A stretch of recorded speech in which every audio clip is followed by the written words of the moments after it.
ಎಲ್ಲರಿಗೂ ನಮಸ್ತೆ. ನನ್ನ ಹೆಸರು ಪುಟ್ಟಲಕ್ಷ್ಮಯ್ಯ ಸಿ.ಎಚ್. ಕನ್ನಡ ಸಹಾಯಕ ಪ್ರಾಧ್ಯಾಪಕರು, ಸರ್ಕಾರಿ ಪ್ರಥಮ ದರ್ಜೆ ಕಾಲೇಜು ಬೆಳ್ಳಾವಿ, ತುಮಕೂರು ತಾಲೂಕು ಮತ್ತು ಜಿಲ್ಲೆ. ಈ ಅವಧಿಯಲ್ಲಿ ನಾನು ಸ.ರಾ. ಅಬೂಬಕರ್ ಅವರು ಬರೆದಿರ್ತಕ್ಕಂಥ ಚಂದ್ರಗಿರಿ ತೀರದಲ್ಲಿ ಅನ್ನತಕ್ಕಂಥ ಕಾದಂಬರಿಯನ್ನ ಪ್ರವೇಶ ಮಾಡ್ತಾ ಇದ್ದೇವೆ. ಇದು ತುಮಕೂರು ವಿಶ್ವವಿದ್ಯಾನಿಲಯದ ದ್ವಿತೀಯ ಬಿ.ಕಾಮ್‌ನ ಮೂರನೇ ಸೆಮಿಸ್ಟರ್‌ನ ಮೂರನೇ ಸೆಮಿಸ್ಟರ್‌ಗೆ ಇಟ್ಟಿರ್ತಕ್ಕಂಥ ಒಂದು ಪಠ್ಯಭಾಗ. ಇದು ಚಂದ್ರಗಿರಿ ತೀರದಲ್ಲಿ ಅನ್ನತಕ್ಕಂಥ ಕಾದಂಬರಿಗೆ ಸಂಬಂಧಪಟ್ಟಂತೆ ಇದು ನನ್ನ ಮೂರನೇ ವಿಡಿಯೋ. ಈಗಾಗಲೇ 2 ತರಗತಿಗಳನ್ನ ನೀವು ನೋಡಿದ್ದೀರಾ. ಮೂರನೇ ವಿಡಿಯೋದಲ್ಲಿ ನಾವು ಕಾದಂಬರಿಗೆ ನೇರ ಪ್ರವೇಶವನ್ನ ಮಾಡ್ತಾ ಇದ್ದೇವೆ. ಈ ಕಾದಂಬರಿಯ ವಿಶ್ಲೇಷಣೆ ಒಂದನೇ ಪುಟದಿಂದ 7ನೇ ಪುಟದ ತನಕ ನಾನು ಈ ಅವಧಿಯಲ್ಲಿ ವಿಶ್ಲೇಷಣೆಯನ್ನ ಮಾಡ್ತಾ ಇದ್ದೇನೆ. ದಯವಿಟ್ಟು ನೀವು ಅಲ್ಲಿಂದ 7ನೇ ಪುಟದವರೆಗಿನ ಮಾಹಿತಿಗೆ ಸಂಬಂಧಪಟ್ಟಂತೆ ಗಮನಿಸ್ತಕ್ಕಂಥದ್ದು ಒಳ್ಳೆಯದು. ಸೊ ಈ ಒಂದು ಚಂದ್ರಗಿರಿ ತೀರದಲ್ಲಿ ಅಂತಕ್ಕಂಥ ಘಟಕದಲ್ಲಿ ಇವತ್ತು ನಾವು ಚರ್ಚೆ ಮಾಡ್ತಕ್ಕಂಥ ಉಪಘಟಕ ಮಹಮ್ಮದ್ ಖಾನ್‌ರ ವಿವಾಹ ಮತ್ತೆ ಆ ನಂತರದ ಜೀವನ ಹೆಂಗಿತ್ತು ಅನ್ನುವುದನ್ನ. ಇದು 7ನೇ ಪುಟದವರೆಗೆ ಮಾತ್ರ. ಹಿಂದಿನ ತರಗತಿಯಲ್ಲಿ ನಾವು ಈಗಾಗಲೇ ಸ.ರಾ. ಅಬೂಬಕರ್ ಅವರ ಜೀವನದ ಬಗ್ಗೆ ತಿಳ್ಕೊಂಡಿದ್ವಿ. ನೀವು ಆ ವಿಡಿಯೋವನ್ನ ನೋಡಿದ್ರೆ ಈ ಪ್ರಶ್ನೆಗಳಿಗೆ ಉತ್ತರಿಸಲು ಸಮರ್ಥರಾಗ್ತೀರಾ. ಈ ಪ್ರಶ್ನೆಗಳಿಗೆ ನೀವು ಉತ್ತರವನ್ನ ನೀಡಿದ್ದಾದ್ರೆ ಆ ವಿಡಿಯೋಕ್ಕೆ ಮತ್ತೆ ಈ ವಿಡಿಯೋಕ್ಕೆ ಒಂದು ಸಂಬಂಧವನ್ನ ಕಲ್ಪಿಸಿದಂತಾಗುತ್ತೆ. ಪ್ರಶ್ನೆಗಳು ಇಲ್ಲಿದ್ದಾವೆ, ಗಮನಿಸಿ. ಸ.ರಾ. ಅಬೂಬಕರ್ ಯಾವ ರಾಜ್ಯದವರು? ಸ.ರಾ. ಅಬೂಬಕರ್ ಬರೆದ 2 ಕಾದಂಬರಿಗಳನ್ನ ಹೆಸರಿಸ್ರಿ. ಮತ್ತೆ ಸ.ರಾ. ಅಬೂಬಕರ್ಗೆ ದೊರೆತ ಯಾವುದಾದ್ರೂ ಒಂದು 2 ಪ್ರಶಸ್ತಿಗಳನ್ನ ಹೆಸರಿಸಲು ನೀವು ಸಮರ್ಥರಾದ್ರಿ ಅಂದ್ರೆ ಇಂದಿನ ತರಗತಿಯನ್ನ ಕೇಳಿಸಿಕೊಂಡಿದ್ದು ಯಶಸ್ಸು ಕಂಡಿದೆ ಅಂತ ನಾನಾದ್ರೂ ಭಾವಿಸ್ತಾ ಮುಂದಿನ ತರಗತಿಗೆ ಹೋಗ್ತಾ ಇದ್ದೇನೆ. ಈ ತರಗತಿಯ ಉದ್ದೇಶವನ್ನ ನಾನು ನಿಮ್ಗೆ ಹೇಳ್ತೇನೆ. ಮಹಮ್ಮದ್ ಖಾನ್‌ರ ಅಮಾನುಷ ರೂಪವನ್ನ ವಿವಿಧ ಪ್ರಸಂಗಗಳ ಹಿನ್ನೆಲೆಯಲ್ಲಿ ಇಲ್ಲಿ ವರ್ಣನೆ ಮಾಡ್ತಕ್ಕಂಥದ್ದು ಮತ್ತೆ ವಿಶ್ಲೇಷಣೆ ಮಾಡ್ತಕ್ಕಂಥದ್ದನ್ನ ನಾವು ಗಮನಿಸ್ತಾ ಹೋಗ್ಬೇಕು. ಇದು ಈ ತರಗತಿಯ ಉದ್ದೇಶ. ಇದನ್ನ ಇಟ್ಟುಕೊಂಡು ನಾನು ಕಾದಂಬರಿಯನ್ನ ಪ್ರವೇಶ ಮಾಡ್ತೇನೆ. ಈಗ ಕೆಲವೊಂದು ಮುಖ್ಯ ಅಂಶಗಳನ್ನ ಓದ್ತಾ ಹೋಗ್ತೇನೆ. ಇದು ವಿಡಿಯೋ ಆಗಿರೋದ್ರಿಂದ ದಯವಿಟ್ಟು ನೀವು 1ರಿಂದ 7ನೇ ಪುಟದವರೆಗೆ ನೀವು ಓದ್ರಿ. ನಾನು ಓದ್ತಾ ಹೋದ್ರೆ ಸಮಯ ಹೆಚ್ಚಾಗೋದ್ರಿಂದ ಅದರ ಅಗತ್ಯತೆ ಇಲ್ಲಿ ಬೀಳೋದಿಲ್ಲ. ನೀವು ಕಾದಂಬರಿಯನ್ನ ಇಟ್ಟುಕೊಂಡು ನೀವು ಓದದ್ದೇ ಆದ್ರೆ 1ರಿಂದ 7ನೇ ಪುಟದವರೆಗೆ ಅದರ ನಂತರ ಬರ್ತಕ್ಕಂಥ ವಿಷಯಗಳನ್ನ ನಾವು ಈಗ ಚರ್ಚೆ ಮಾಡ್ತಾ ಹೋಗೋಣ. ಈ 1ರಿಂದ 7ನೇ ಪುಟದವರೆಗೆ ಬರ್ತಕ್ಕಂಥ ಪಾತ್ರಗಳನ್ನ ನಾವು ಗಮನಿಸೋದಾದ್ರೆ, ಒಂದು ಫಾತಿಮಾ ಬರುತ್ತೆ. ಫಾತಿಮಾಳ ಗಂಡ ಮಹಮ್ಮದ್ ಖಾನ್. ಇವರಿಬ್ಬರ ಒಂದು ಮದುವೆ ಆದಂತ ಸಂದರ್ಭ, ಮದುವೆಗೆ ಹಿಂದಿನ ಪರಿಸ್ಥಿತಿ, ಮತ್ತೆ ಅವರ ಉದ್ಯೋಗ ಏನು, ಅವರ ಆಸ್ತಿ ಏನು ಅನ್ನುವುದು ಸ್ವಲ್ಪ ಮಟ್ಟದಲ್ಲಿ ಈ ಒಂದು ಭಾಗದಲ್ಲಿ ನಮಗೆ ಸಿಗ್ತಾ ಹೋಗುತ್ತೆ. ಈ ಒಂದು 1ರಿಂದ 7ನೇ ಪುಟದವರೆಗೆ ನಾವು ಗಮನಿಸ್ತಾ ಹೋದಂತೆ ನಮ್ಗೆ ಇಷ್ಟು ಅಂಶಗಳು ಗೊತ್ತಾಗ್ತಾ ಹೋಗುತ್ತೆ. ಮಹಮ್ಮದ್ ಖಾನ್ ಮತ್ತೆ ಫಾತಿಮಾರ ವಿವಾಹ ಒಂದು ಸಂದರ್ಭ ನಮಗೆ ತಿಳಿತಾ ಹೋಗುತ್ತೆ. ಇಲ್ಲಿ ಕಾಳಿಯ ಪ್ರಸಂಗ ಬರುತ್ತೆ. ಇದು ಮಹಮ್ಮದ್ ಖಾನ್‌ರ ಮದುವೆಗೆ ಪೀಠಿಕೆಯನ್ನ ಹಾಕ್ತಂಥದ್ದು. ಮಹಮ್ಮದ್ ಖಾನ್ 28 ವರ್ಷ ವಯಸ್ಸಾಗಿದ್ರು ಅವರ ತಂದೆ ಮಗನಿಗೆ ವಯಸ್ಸಾಗಿದೆ, ಮದುವೆ ಮಾಡಬೇಕು ಅನ್ನತಕ್ಕಂಥ ಆಲೋಚನೆಯನ್ನೇ ಮಾಡಿರೋದಿಲ್ಲ. ಇದು ಅವ್ರಿಗೆ ಬಾಧಿಸ್ತಾ ಇರುತ್ತೆ. ಮಹಮ್ಮದ್ ಖಾನ್‌ಗೆ ಹೇಳಲಿಕ್ಕೆ ಆಗ್ತಾ ಇರಲ್ಲ. ಹಾಗಾಗಿ ಕೆಲಸ ಮಾಡತಕ್ಕಂಥ ಸಂದರ್ಭದಲ್ಲೂ ಸಹ ಒಂದು ರೀತಿ ಬೇಜವಾಬ್ದಾರಿತನವನ್ನ ತೋರಿಸ್ತಕ್ಕಂಥದ್ದು, ಕೆಲಸ ಮಾಡತಕ್ಕಂಥದ್ದು, ಮದುವೆ ಇಲ್ಲದೆ ಕೆಲಸ ಮಾಡತಕ್ಕಂಥದ್ದು ಕತ್ತೆ ಚಾಕರಿ ಅವನಿಗೆ.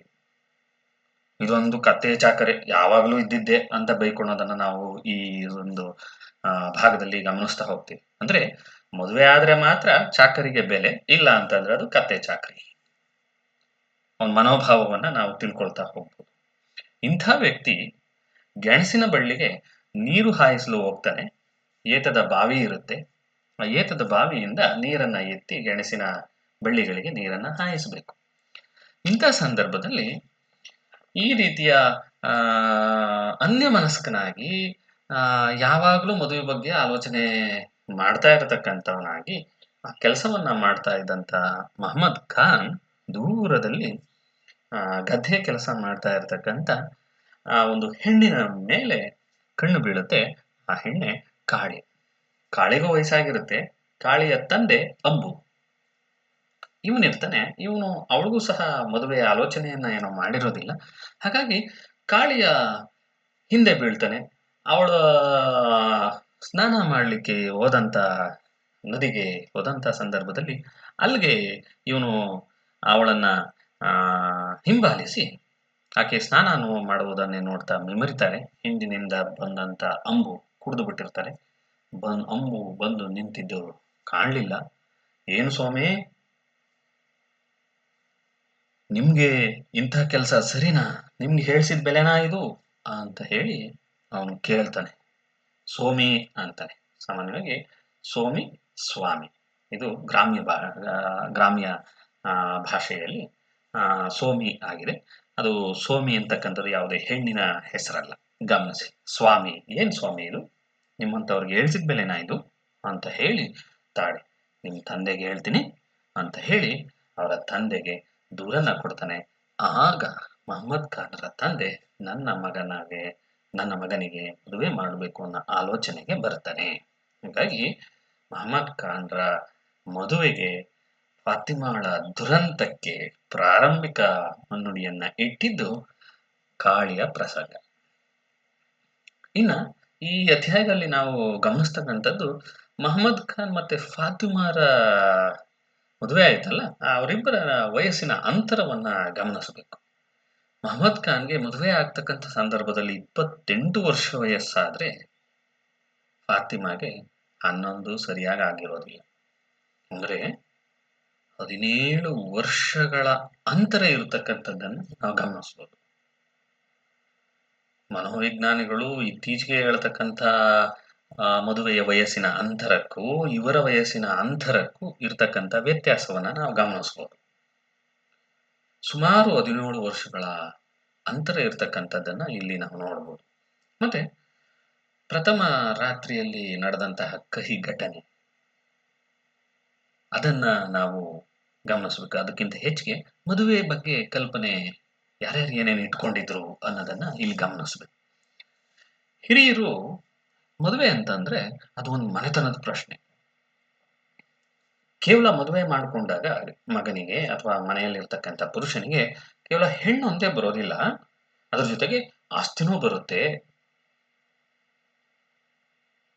ಮತ್ತೆ ಅದ್ರ ಜೊತೆ ಮನೆತನದ ಹೆಸರು ಬರುತ್ತೆ ಅನ್ನತಕ್ಕಂಥದ್ದು. ಹಾಗಾಗಿ ಕೇವಲ ಮದುವೆ ಅಂತಂದ್ರೆ ಹೆಣ್ಣೊಂದೇ ಅಲ್ಲ, ಅವರ ಮನೆತನದ ಹೆಸರು, ಅವ್ರು ತರ್ತಕ್ಕಂಥ ವರದಕ್ಷಿಣೆ ಇವೆಲ್ಲವೂ ಬರ್ತದೆ. ಇಲ್ಲಿ ಈ ಇನ್ನೊಂದು ಹೆಣ್ಣು ಚಿಕ್ಕ ವಯಸ್ಸಿನವಳೇ ಆಗಿರಬೇಕು ಅಂತಕ್ಕಂಥದ್ದು, ಇದನ್ನ ನಾವು ಸ್ಪಷ್ಟವಾಗಿ ಗಮನಿಸಬೇಕು. ಪುರುಷ ಪ್ರಧಾನ ಸಮಾಜ ಯಾವ ರೀತಿ ಮಹಿಳೆಯರ ಮೇಲೆ ಶೋಷಣೆಯನ್ನ ಮಾಡ್ತಾ ಹೋಗುತ್ತೆ ಅಂತ. ಎಲ್ಲೂ ಹೆಣ್ಣು ಮಕ್ಕಳು ಪ್ರಥಮ ಪ್ರಜೆಯಾಗಿ ನಿಲ್ಲಿಸೋಕೆ ಪ್ರಯತ್ನ ಪಡಲ್ಲ. ಪ್ರಥಮ ಪ್ರಜೆಯ ಅಥವಾ ಪುರುಷನಿಗೆ ಅಧೀನಳಾಗಿ ಪುರುಷನಿಗೆ ಸೇವಕಿಯಾಗಿ ನಿಲ್ಲಿಸುವ ಒಂದು ಪ್ರಯತ್ನವನ್ನ ಮಾಡ್ತಕ್ಕಂಥದ್ದು ಈ ಕಾದಂಬರಿಯಲ್ಲಿ ವ್ಯಕ್ತವಾಗ್ತಕ್ಕಂಥದ್ದನ್ನ. ಮದುವೆ ಆಗಲು ಚಿಕ್ಕ ಹುಡುಗಿಯೇ ಚೆನ್ನ. ಗಂಡ ಮುದುಕನಾಗಿ ಹಾಸಿಗೆ ಹಿಡಿದಾಗ ಅವಳು ಇನ್ನೂ ಗಟ್ಟಿಮುಟ್ಟಾಗಿರ್ತಾಳೆ. ಯಾಕಂದ್ರೆ ಗಂಡನ ಚಾಕರಿ ಮಾಡ್ಬೇಕಲ್ಲ. ಇದು ಹಿರಿಯರೆಲ್ಲರ ಮನೋಭಾವನೂ ಹೌದು. ಈ ಕಾದಂಬರಿಗೆ ಸಂಬಂಧಪಟ್ಟಂತೆ ನಾನು ಹೇಳ್ತಾ ಇರೋದು. ಹಾಗಾಗಿ ಮದುವೆ ಅಂತ ಅಂದ್ರೆ ಅವ್ರು ತರ್ತಕ್ಕಂಥ ವರದಕ್ಷಿಣೆ, ಮನೆತನದ ಹೆಸರು, ಹುಡುಗಿ ವಯಸ್ಸು ಇವಿಷ್ಟು ಮುಖ್ಯವಾಗ್ತವೆ ಅನ್ನತಕ್ಕಂಥದ್ದು ಹಿರಿಯರು ಆ ಒಂದು ಪರಿಸರದಲ್ಲಿ ಬರ್ತಕ್ಕಂಥ ಹಿರಿಯರ. ಫಾತಿಮಾಳಿಗೆ ಇದಕ್ಕೆ ಇದು ಹಿರಿಯರ ಕಲ್ಪನೆಗೂ ಫಾತಿಮಾಳ ಕಲ್ಪನೆಗಳು ಅಜಗಜಾಂತರ. ಫಾತಿಮಾಳಿಗೆ ಮದುವೆ ಅಂತ ಅಂದ್ರೆ ಹೊಸ ಸೀರೆ, ಸಿಹಿ ತಿಂಡಿ, ಆಭರಣಗಳು ಇವುಗಳು ಸಿಗ್ತವೆ ಅನ್ನತಕ್ಕಂಥ ಆಲೋಚನೆ ಫಾತಿಮಾಗಿರುತ್ತೆ. ಆದ್ರೆ ಅವಳಿಗೆ ಮದುವೆಯ ಬಗ್ಗೆ ಅಸಹ್ಯ ಹುಡ್ತಕ್ಕಂಥದ್ದು ಪ್ರಥಮ ರಾತ್ರಿಯ ನಂತರ. ಇನ್ನ ನಮ್ಮ ಖಾನ್ ಸಾಹೇಬ್ರು ಮದುವೆ ಬಗ್ಗೆ ಯಾವ ರೀತಿಯ ಆಲೋಚನೆಯನ್ನ ಹೊಂದಿದ್ದಾರೆ ಅಂತ ಹೇಳೋದಾದ್ರೆ, ಮದುವೆಗಿನ್ನ ಹಿಂದೆ ಮಾಡ್ತಕ್ಕಂಥ ಎಲ್ಲಾ ಕೆಲಸವೂ ಕತ್ತೆ ಚಾಕ್ರಿ.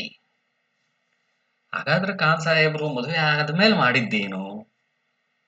ಮಸೀದಿ ಹತ್ರನೋ, ಕಡವಿನ ಹತ್ರನೋ ಕೂತ್ಕೊಂಡು ಹರಟೆ ಹೊಡೆಯೋದು. ಈ ಮಸೀದಿಯ ಹತ್ರನೋ, ಕಡವ ಹತ್ರನೋ ಕೂತ್ಕೊಂಡು ಹರಟೆ ಹೊಡಿತಕ್ಕಂಥದ್ದು ಮದುವೆಗೆ ಹಿಂದೆ ಆಗ್ತಾ ಇರ್ಲಿಲ್ಲ. ಗೆಣಸಿನ ಬಳ್ಳಿಗೆ ನೀರು ಬಿಡಬೇಕಾಗಿತ್ತು, ಕೆಲಸ ಮಾಡಬೇಕಾಗಿತ್ತು. ಹಾಗಾಗಿ ಮದುವೆಯಾಗದ ಆ ಮದುವೆ ಆಗದ ಪೂರ್ವದಲ್ಲಿ ಮಾಡ್ತಕ್ಕಂಥ ಎಲ್ಲ ಕೆಲಸವು ಕತ್ತೆ ಚಾಕ್ರಿ. ಮತ್ತೆ ಮದುವೆ ಆದ ನಂತರ ಮದುವೆ ಬಗ್ಗೆ ಅವನ ಕಲ್ಪನೆ ಏನು ಅಂತಂದ್ರೆ, ಹೆಂಡತಿ ಕೈಗೆ ಸಿಕ್ಕಿದಾಗ ಏನೇನೆಲ್ಲ ಯಾವ್ಯಾವ ರೀತಿ ಅವಳನ್ನ ಉಪಯೋಗಿಸ್ಕೊಳ್ಬೇಕು ಅನ್ನತಕ್ಕಂಥದ್ರ ಬಗ್ಗೆ ಒಂದು ಬಲವಾದ ಕನಸನ್ನ ಕಂಡಿರ್ತಕ್ಕಂಥವ್ರು. ಅಂದ್ರೆ ಇವನಿಗೆ ಸುಖ ಕೊಡುವ ಒಂದು ವಸ್ತು ಅಷ್ಟೇ ಮದುವೆ ಆಗಿ ಬರ್ತಕ್ಕಂಥ ಹುಡುಗಿ. ಅದು ಫಾತಿಮಾ ಆಗ್ಬೋದು ಅಥವಾ ಬೇರೆ ಆಗ್ಬೋದು. ಸೊ ಇದು ನಮ್ಮ ಖಾನ್ ಸಾಹೇಬ್ರ ಮದುವೆಯ ಕಲ್ಪನೆ. ಹಿರಿಯರ ಕಲ್ಪನೆಗೂ, ಫಾತಿಮಾ ಕಲ್ಪನೆಗೂ, ಖಾನನ ಕಲ್ಪನೆಗೂ ಎಷ್ಟೊಂದು ವ್ಯತ್ಯಾಸ ಇದೆ ಅನ್ನತಕ್ಕಂಥದ್ದು ಎಲ್ಲ ಹಿರಿಯರು ಮತ್ತೆ ಖಾನ್ ಸಾಹೇಬ್ರು ಎಲ್ಲ ತಮ್ಮ ಸ್ವಾರ್ಥದ ದೃಷ್ಟಿಯಿಂದ ನೋಡಿದ್ರೆ, ಫಾತಿಮಾಳ ಆ ಬಾಲಿಶ ಕಲ್ಪನೆಗಳನ್ನ ನಾವು ಮದುವೆಯ ಬಗ್ಗೆ ಇರತಕ್ಕಂಥ ಸಿಹಿ ತಿಂಡಿ, ರೇಷ್ಮೆ ಸೀರೆ, ಒಡವೆ ಇವುಗಳನ್ನ ನಾವು ಗಮನಿಸ್ಬೋದು. ಮತ್ತೆ ಅವರ ವಿವಾಹದಲ್ಲಿ ಪ್ರಥಮ ರಾತ್ರಿಯ ಘಟನೆ ಇದೆಯಲ್ಲ, ಅದು ಬಹಳ ದುಃಖವನ್ನ ಕೊಡ್ತಕ್ಕಂಥ ಘಟನೆ. ಆಕೆಯ ಮೇಲೆ ಆತ ಆಕ್ರಮಣ ಮಾಡುವಂತ ರೀತಿ. ಆಕ್ಚುಲಿ ಗಂಡ ಹೆಂಡತಿಯ ಸಂಬಂಧವನ್ನ ಆಕ್ರಮಣ ಅನ್ಬಾರದು, ಆದ್ರೆ ಇಲ್ಲಿ ಫಾತಿಮಾ ಮೇಲೆ ಮಹಮ್ಮದ್ ಖಾನ್ ನಿಜವಾಗ್ಲೂ ಆಕ್ರಮಣವನ್ನೇ ಮಾಡ್ದ ಅಂತ ಹೇಳ್ಬೇಕು. ಈ ಒಂದು ಪ್ರಸಂಗದ ಸನ್ನಿವೇಶ ಪುಟ ಸಂಖ್ಯೆ 5ರಲ್ಲಿ ಬರತಕ್ಕಂತ ಸನ್ನಿವೇಶವನ್ನ ನೀವು ಗಮನಿಸಿರಿ. ಆನಂತರ ರಶೀದ ಮತ್ತೆ ನಾದಿರಾ ಮದುವೆ ಇನ್ನು ಈ ಚಂದ್ರಗಿರಿ ತೀರದಲ್ಲೇ ಇನ್ನೊಂದು ಜೋಡಿ ಬರುತ್ತೆ.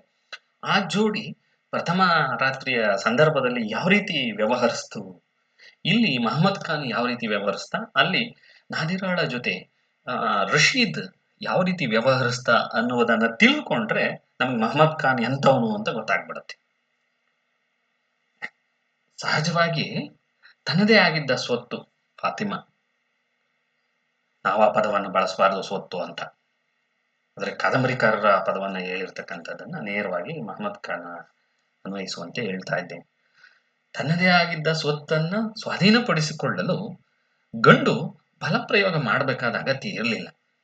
ಅವನಿಗೆ ಬೇಕಾಗಿದ್ದೇನೋ ಒಂದಿಷ್ಟು ಸಹನೆ, ನಲ್ಮೆಯ ಒಂದೆರಡು ನುಡಿಗಳು, ಒಂದೆರಡು ಹಾಸ್ಯ ಚಟಾಕಿಗಳು.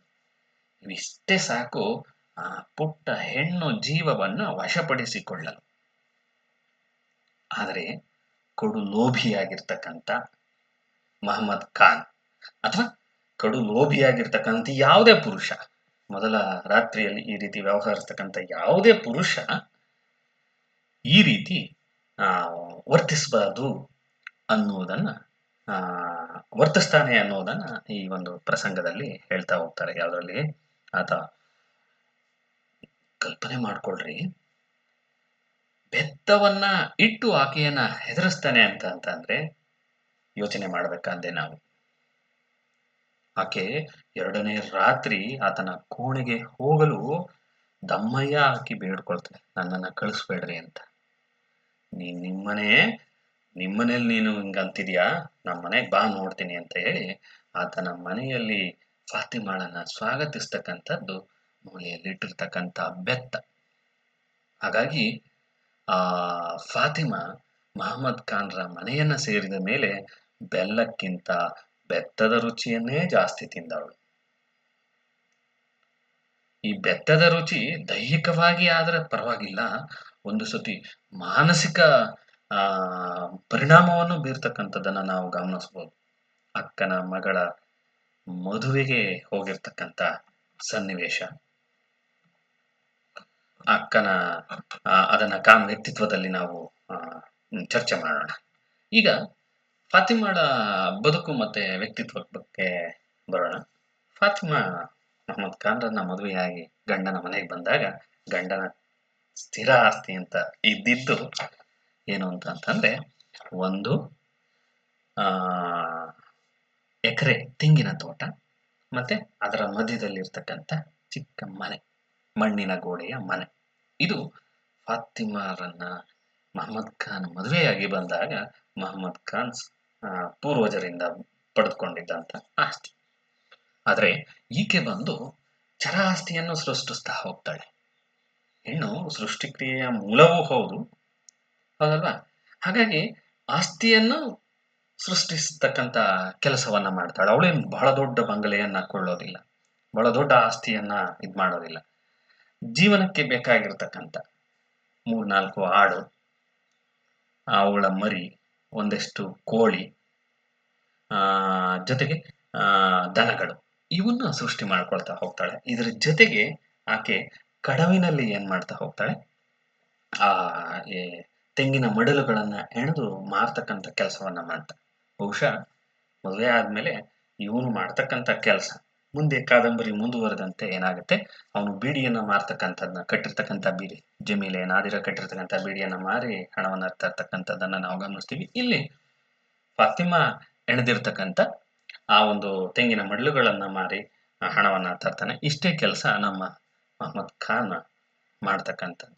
ಮತ್ತೆ ಒಂದು ಸರ್ತಿ ಕಡವಿನಲ್ಲಿ ತೆಂಗಿನ ಗರಿಗಳನ್ನ ಮುಳುಗಿಸ್ತಾ ಇರಬೇಕಾದ್ರೆ ಆ ಕಾಲು ಜಾರಿ ನೀರಿಗೆ ಬಿದ್ದಾಗ ಅವಳನ್ನು ಎತ್ತುತ್ತಾನೆ. ಅದನ್ನ ನಂತರ ಆ ಕೆಲಸವನ್ನ ಆ ನೀರಿನಲ್ಲಿ ಮುಳುಗಿಸ್ತಕ್ಕಂಥ ಕೆಲಸವನ್ನ ಖಾನೆ ಮಾಡ್ತಾನೆ. ಇಷ್ಟರ ಮಟ್ಟಿಗೆ ಉದಾರಿ ಅಂತ ನಾವು ಗಮನಿಸ್ಬೋದು. ಮತ್ತೆ ಇಡೀ ಕುಟುಂಬದ ಜವಾಬ್ದಾರಿಯನ್ನ ನಮ್ಮ ಫಾತಿಮಾ ತೆಗೆದುಕೊಂಡಿರ್ತಕ್ಕಂಥದ್ದನ್ನ ಗಮನಿಸ್ಬೋದು.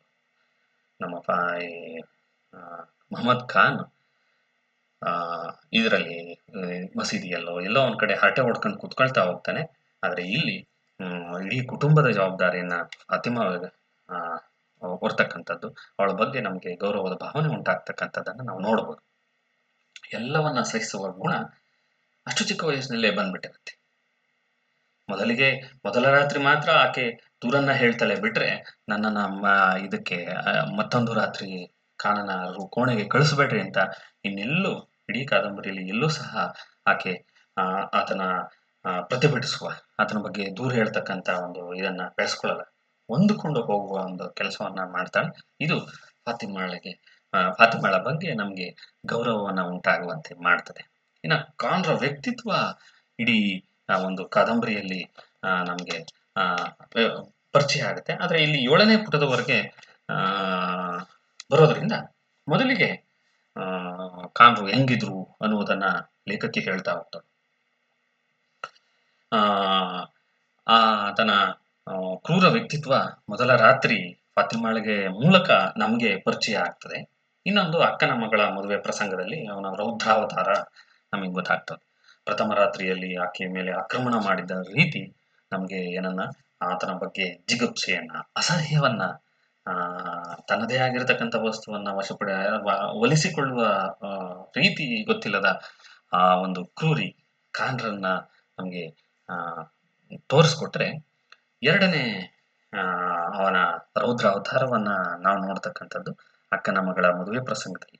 ಫಾತಿಮಾಲ ಅಕ್ಕನ ಮಗಳ ಮದುವೆಗೆ ಹೋಗಿರ್ತಾಳೆ. ಹೆಣ್ಣಿನ ಜೊತೆ ಹೋಗಿವಂತೆ ಒಂದ್ ದಿವಸ ಇದ್ದುಬಿಟ್ಟು ಮತ್ತೆ ಮಾರನೇ ದಿವಸ ಹೋಗು ಅಂತ ಹೇಳಿ ಅಕ್ಕನ ಬಲವಂತಕ್ಕೆ ಕಟ್ಟು ಬಿದ್ದು ಅವಳು ಒಂದ್ ದಿವಸ ನಿಧಾನಕ್ಕೆ ಬಂದಂತ ಸಂದರ್ಭದಲ್ಲಿ ಆ ಹೆಣ್ಣನ್ನ ಅಂದ್ರೆ ಈ ಫಾತಿಮಾಳ ಜೊತೆ ಅಕ್ಕನ ಮಗ ಚಿಕ್ಕ ಅವನು ಬಂದಿರ್ತಾನೆ. ಬರುವುದೇ ತಡ ಮೂಲೆಯಲ್ಲಿದ್ದ ಕೋಲನ್ನ ತಗೊಂಡು ಕೆಟ್ಟ ಪದವನ್ನ ಬಳಸಿ ಆಕೆಯನ್ನ ಒಡೆಯಲು ಪ್ರಾರಂಭ ಮಾಡ್ತಾನೆ. ಇದನ್ನ ನೋಡಿ ಹೆದರಿ ಓಡಿ ಹೋಗ್ತಾನೆ. ಯಾರು? ಅಕ್ಕನ ಮಗ. ನಾನು ಬರ್ತೀನಿ ಚಿಕ್ಕಮ್ಮ ಅಂತ ಹೇಳಿ ಹೊರಟೋಗ್ತಾನೆ. ಇಲ್ಲಿ ಗಮನಿಸ್ಬೇಕಾದದ್ದು, ಇದುವರೆಗೂ ಖಾನ್ ಹೊಡಿತಾ ಇದ್ದ, ಆದ್ರೆ ಅದು ದೈಹಿಕ ಮಾತ್ರ, ದೈಹಿಕ ಅಲ್ಲೇ ಅನ್ನುವ ರೀತಿ. ಆದ್ರೆ ಅಕ್ಕನ ಮಗನ ಎದುರಿಗೆ ತನಗೆ ಆದಂತ ಅವಮಾನ ಅವಳನ್ನ ಬಹಳ ದುಃಖಕ್ಕೆ ಈಡ್ ಮಾಡ್ಬಿಡುತ್ತೆ. ಈ ಖಾನು ಅಲ್ಲಿ ತನ್ನ ರೌದ್ರಾವತಾರವನ್ನ ಪ್ರದರ್ಶನ ಮಾಡ್ಬಿಡ್ತಾನೆ. ಮತ್ತೆ ಇವನು ಲಂಪಟನೂ ಹೌದು. ನಾವು ಈಗಾಗ್ಲೇ ತಿಳ್ಕೊಂಡಿದೀವಿ ಕಾಳಿಯ ಪ್ರಸಂಗದಲ್ಲಿ ಅವನಿಗೆ ಒಂದು ಹೆಣ್ಣು ಬೇಕು ಅಷ್ಟೇ. ಸಂಪ್ರದಾಯಗಳು, ಪದ್ಧತಿಗಳು ಇವೆಲ್ಲ ಬದಿಗಿಟ್ಟು ಅವನಿಗೆ ಒಂದು ಹೆಣ್ಣು ಜೀವ ಬೇಕಷ್ಟೆ. ಮತ್ತೆ ಅವನ ಕರಾಳ ರೂಪವನ್ನ ನಾವು ಎಲ್ಲೆಲ್ಲಿ ಬೆತ್ತದ ಏಟುಗಳನ್ನು ಪ್ರಥಮ ರಾತ್ರಿ ಮದುವೆಯಾಗಿ 2 ದಿನವೂ ಆಗಿಲ್ಲ. ಅಂತಹ ಸಂದರ್ಭದಲ್ಲಿ 2ನೇ ದಿನಕ್ಕೆ ಆತ ಬೆತ್ತವನ್ನ ಉಪಯೋಗಿಸಲು ಕಲಿತಾ ಹೋಗ್ತಾನೆ. ಆಕೆಯನ್ನ ದಂಡಿಸಲು ಪ್ರಾರಂಭ ಮಾಡ್ತಾನೆ. ಮತ್ತೆ ಒಳ್ಳೆ ಬಟ್ಟೆ ಹೆಂಗಸರಿಗೆ ಯಾಕೆ ಅನ್ನೋ ಮನೋಭಾವ. ಮನೆಯಲ್ಲಿರ್ತಕ್ಕಂಥವ್ರು ಅದೇನಿದ್ರು ಹೊರಗಡೆ ತಿರುಗಾಡ್ತಾ ಗಂಡಸರು ಅಲ್ಲಿರ್ತಕ್ಕಂಥ ಗಂಡಸರಿಗೆ. ಮತ್ತೆ ಆತ ತುಂಬಾ ಮುಂಗೋಪಿ, ಒರಟು ಸ್ವಭಾವ, ಸರ್ವಾಧಿಕಾರಿ ಮನೋಭಾವ, ನಂದೇ ನಡಿಬೇಕು ಅನ್ನೋ ಒಂದು ವ್ಯಕ್ತಿತ್ವವನ್ನು ಹೊಂದಿರತಕ್ಕಂಥ. ಸೊ ಇಷ್ಟು ಈ ಒಂದು ಪ್ರಸ್ತುತ ಭಾಗಕ್ಕೆ ಸಂಬಂಧಪಟ್ಟಂತೆ ಕಾಣುವ ವ್ಯಕ್ತಿತ್ವ ಪ್ರದರ್ಶನ. ಇನ್ನೂ ದೊಡ್ಡ ದೊಡ್ಡ ವಿರಾಟ್ ರೂಪವೇ ಪ್ರದರ್ಶನ ಆಗ್ತಾ ಹೋಗುತ್ತೆ.